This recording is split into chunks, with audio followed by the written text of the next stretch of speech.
Welcome back to Primetime News.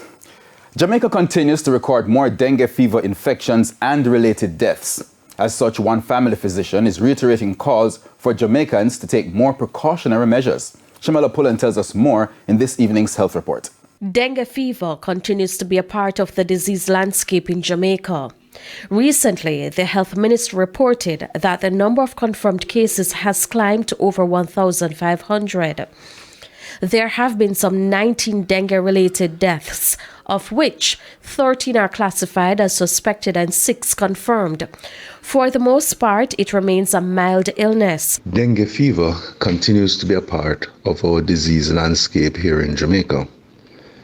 For the most part, it is a mild illness, with the symptoms being fever, headache, joint pain, muscle pain, occasionally nausea, vomiting, and a skin rash.